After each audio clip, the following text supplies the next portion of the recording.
On April 14, 1911, at 11:40 p.m., the captain of the nearby ship captain saw the flares. At first, he assumed they were fireworks. But then he realized with horror that they were SOS signals from the Titanic. A few hours later, the captain found himself aboard the lifeboat, desperately trying to get close enough to see if anyone was in the water. He could see the faint outlines of people dancing on the deck of the nearby ship. But when he got closer, he saw that they were not dancing. They were hanging onto the wreckage of the lifeboat for their lives. Only 7 people survived that night. And the next morning, the captain watched in horror as more and more bodies were pulled out of the water. Some passengers had managed to send out an SOS signal, but it was too late. The Titanic was now a tomb in the icy waters of the Atlantic Ocean. But did you know that the captain wasn't supposed to be there that night? That the Titanic wasn't even supposed to set sail that day?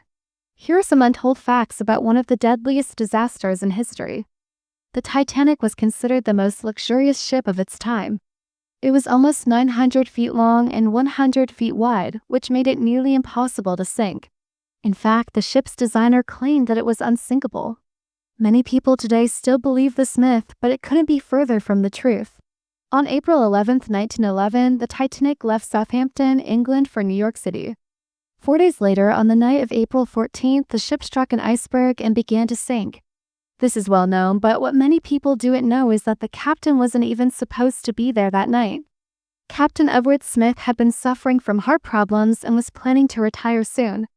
But he felt that he needed one more voyage to make his retirement comfortable. So he decided to take the helm of the Titanic for just that one last trip. There were many heroes that night, such as Captain, who stayed on the ship until the very end, helping others to board the lifeboats. There was also a lifeboat captain who risked his own life to save the passengers of the Titanic. But there were also many cowards, like the nearby ship's captain, who refused to help the people on the Titanic because he assumed they were fireworks. And there were also the people who abandoned ship in the lifeboats, leaving the women and children behind. Did you know that an author had predicted the sinking of the Titanic 14 years before it happened? Morgan Robertson wrote The Wreck of the Titan. The story is exactly the same as the sinking of the Titanic, but he wrote it 14 years before the Titanic sank. Is this a coincidence, or could Morgan Robertson have somehow foreseen the future? Let me know your thoughts in the comments below. Did you know that the Titanic wasn't the only ship that could have saved the passengers that night? There were actually 3 ships close by that could have easily saved many people on the Titanic, but none of them did. The captain of the nearby ship saw the Titanic's flares, but he assumed they were fireworks. He only realized the next morning that they were SOS signals. The captain of the nearby ship also saw the Titanic's flares, but he assumed they were fireworks. He only realized the next morning that they were SOS signals. The captain of the nearby ship saw the Titanic's flares, but he assumed they were fireworks. He only realized the next morning that they were SOS signals. After the sinking of the Titanic, many changes were made to maritime laws.